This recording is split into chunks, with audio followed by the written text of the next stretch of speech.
the teachings that in Buddhism we call the Four Seals.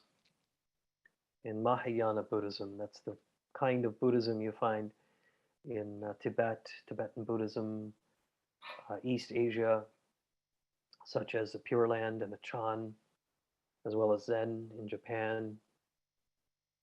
These are all considered part of the greater vehicle of Mahayana Buddhism, which is really that these practices and our path is available to all people, not just to monks and monastics. So, um, contained within this, not the four noble truths, but the four seals. These are basically four sort of ultimate truths about all things. Contained within this four seals are supposedly all of the teachings of Buddhism. All the teachings are present in these four seals. And sure, we can say that about the Four Noble Truths, that life is suffering, discontentedness, and the reason for that is our craving and our clinging and our aversion, just the constant identification and pulling towards ourselves the things we want and pushing away the things we don't want. And that then the third noble truth in Buddhism is that there was a way out of this dilemma. And then the fourth is the path, right? The Eightfold Path. We're not going to go into that tonight, but the four seals contain within them all of these things. And what are the four seals? What is it that we know to be the four seals? And largely the four seals are the same as the three marks of conditioned phenomena in the other form of Buddhism, Theravada, which is in different parts of the world, such as Sri Lanka and Thailand, Myanmar, Cambodia. And this is a sort of the more kind of the more monastic-oriented form of Buddhism that basically arises, that is supposedly a reflection of the early community of the Buddha. They were all monks and nuns, and sort of practice, you would join the sangha, join the community, and practice together in the spiritual community. So the origins of this, called the Trilakshana, which is the three marks, three characteristics of all phenomena, are the first three of the four seals which came later in Mahayana. Okay, and so the first three, sort of the original ones we find in the early Buddhist teachings. The first one, anicca, which means impermanence, that all things that exist are impermanent. All things that we touch, feel, that we can ascertain, that are what are called composite phenomena, all things that basically exist out of the unmanifest and come into being in some way, in a physical way, in a tangible way, in a gross way. They are all subject to change. This is ubiquitous truth, including ourselves. And often that notion of impermanence can fill us with a sense of dread, a feeling of ungroundedness, of uprootedness, of loss even, of things passing away. But here's what's interesting. This teaching of impermanence is also a blessing, because it means that the path can continue to unfold in our lives, that we're not stuck as beings that are helpless to suffering. And so basically the unfolding of path is because of impermanence too, that just as much as things disperse, new things are always coming into being. And so the point of Buddhist practice is to sort of have some agency and some choice, more importantly, a sense of intention and aspiration, that cultivation and progress is possible. And if we consider not just Dharma practice or spiritual practice, but the path, whatever that may be, that path, the word path is very important. It's not just, oh, I'm just practicing once a day and that's pretty much it. But it's also committing and saying, I am on a path that has a long arc. It has a longer arc than just, moments of practice. But that the path is defining my life in some way. See? And so if we think about the four seals, not just as, well, practicing them, but actually a part of our path. That change in our awareness and kind of our consciousness can really begin to sort of pick up some momentum, I think. That we are on a path. It doesn't mean we're always on the path. Sometimes we get off the path and we go and play in a nice little grove of trees and flowers and gardens, and we stay there a while and it feels good. That's fine. Yeah, that's fine. But if we're on a path, it will call us back. It always does. Yeah. And especially when things are difficult and we find, wow, I've lost my path and I really need it now. That's always a good reminder. So if we think about path and impermanence, that impermanence is part of the path and it's a good thing. It actually helps lead to growth. It helps lead to progress. We're not stuck with ourselves, with this ruminating mind of suffering as we might think we are. Not only that, but because of impermanence, we may feel like we're in the same place that we were 2 years ago or 10 years ago. Oh, gosh, this issue is coming up for me. I thought I worked on this issue and now it's back again. But here's the thing, you are not the same than you were 2 years ago or 10 years ago. Instead of being in this helpless circle, it's more of a spiral. You are actually coming back around and encountering it perhaps a little more deeply, perhaps a little bit more in a ascended way. But either way, you're not the same. You may have the same feelings, but it doesn't mean you're the same. And that's where we can easily get hooked. So impermanence means we're not the same, especially if our heart is in the right place. We've been cultivating intention. So impermanence, impermanence. Certainly, it can mean loss. It means that one day all of us will sort of shed this physical body and then move on to whatever happens next. My belief is we reincarnate and that there is an intermediate period. And this is very common to Tibetan Buddhism. But you don't have to believe those things to really see the benefit, the value, the preciousness of this moment because of impermanence. Because new things are always possible to come into being. So that's the first one. Impermanence is the first seal. And it can be a deceiving one because it can make us feel like, oh my gosh, I have nothing to cling to. Well, that's not true either. Permanence is not the same thing as reliability, as trusting your path.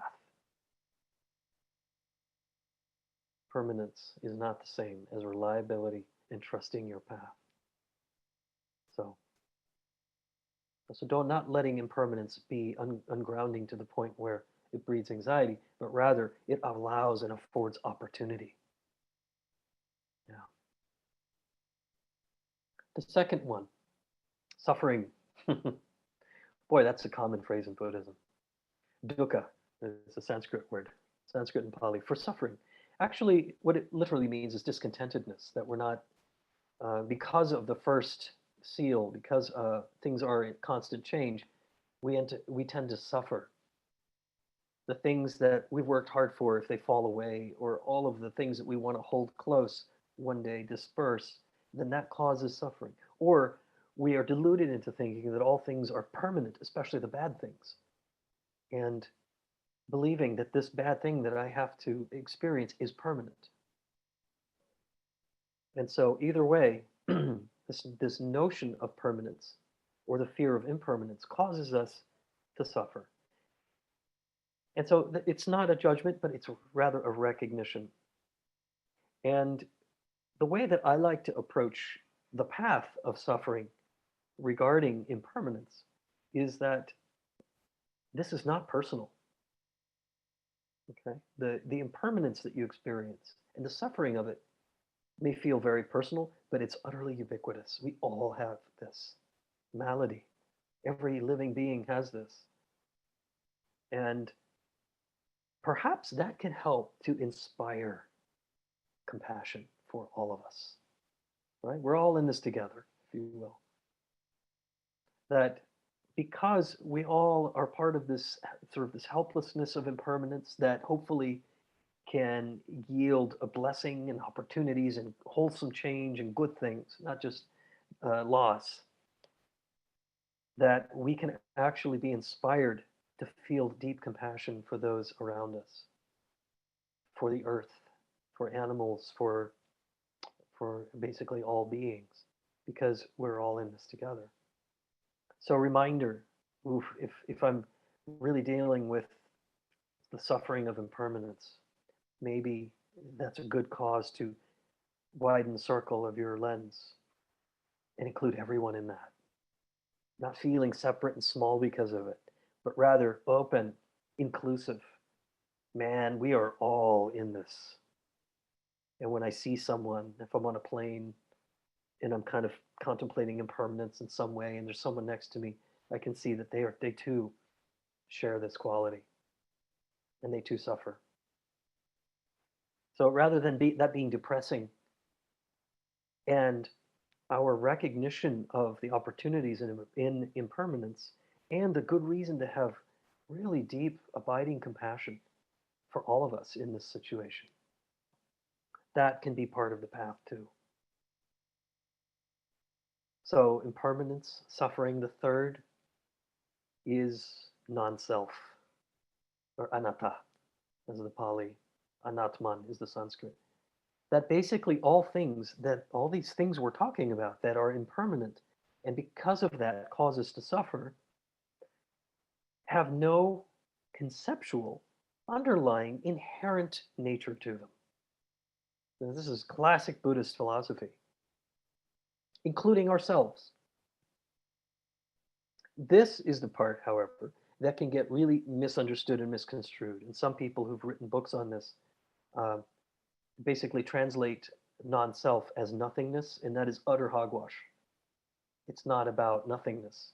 It is that we cannot fully, conceptually, and accurately find any Chrisness in Chris.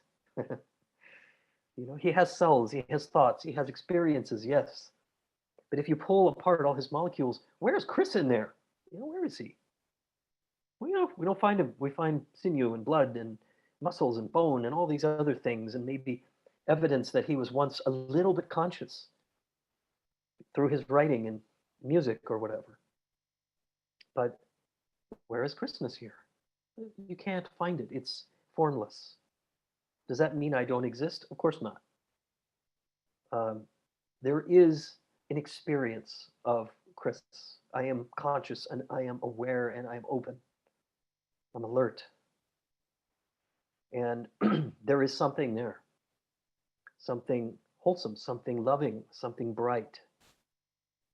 Each one of you is the same way.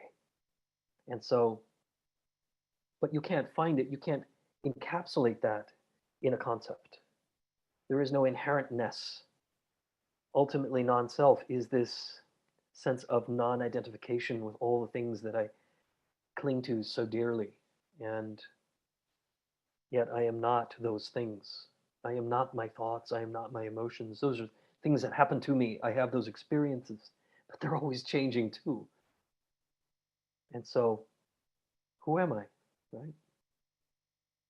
Well, one answer to that question is I am not self. But ultimately, it's I can't know with my logical mind, with my conceptual mind, any inherentness to who I am, because ultimately, I am simply awareness. And that can take an adjustment. I remember the very first time I had an experience of pure, open, empty consciousness coming from the center of who I am. It was so dramatic, it scared the life out of me, and I immediately closed down on it. That's natural. And I know a lot of people who, when they have they drop right in, boom, they land there like a ton of bricks, that it's a shock to the system. This is why we practice gently with ourselves until we have that experience of simply pure consciousness that is awake and bright and present. And then it becomes absolute and utter heaven. It becomes the most blissful refuge. So we know, and basically what's happening there is we no longer need to cling to the I-ness and the me-ness and the separateness of who I am. Those are experiences I have. They're always there, fine. But this empty quality is nothing to fear. The ego fears it, but not all of us does. The rest of us recognizes it and says yes, yes to it. And so non-self, again, misconstrued often, meaning there's nothing to us or that I don't exist. Not exactly, no. And the Buddha himself, coming from having practiced yogic meditation practices, and he knew this well. It's a lack of cognitive experiencing of self, but that's it. Suchness, direct experience, boom, of things as they are with no filters. It's pretty cool.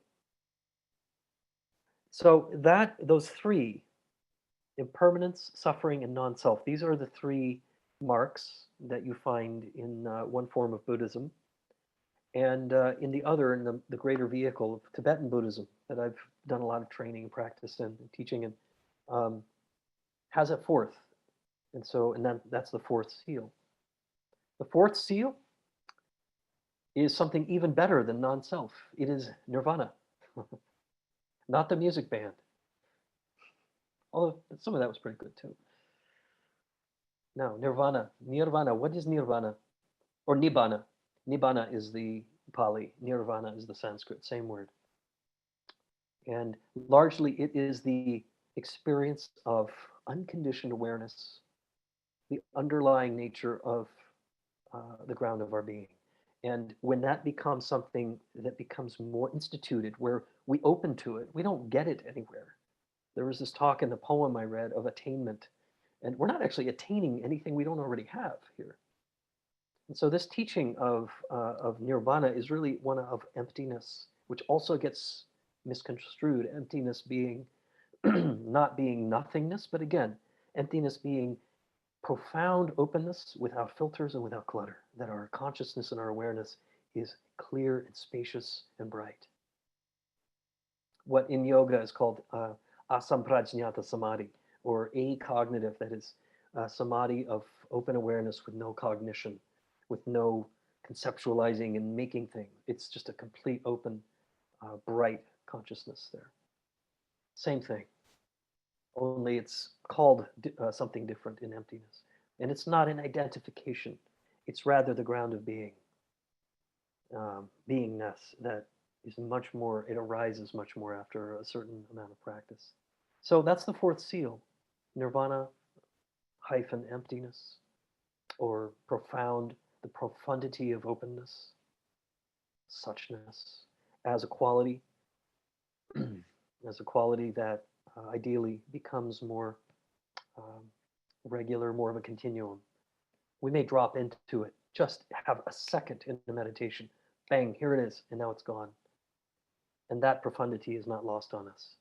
It actually helps to plant those seeds of saying, okay, I need to keep practicing because this felt really not just good, but it felt authentic and it felt deep and it felt important. You know? So, see, I told you I was going to get serious tonight. Anyway, so these four seals, very important in many Buddhist traditions in terms of our practice, as well as in terms of our path. And that's coming back to that notion that we're being asked to be on the path, on a path, rather than just practicing once in a while. That's the invitation. We don't have to do that, but it's an opportunity. Somehow I find it comforting to think of practice as a path. You know? And it's one of many. There are many paths.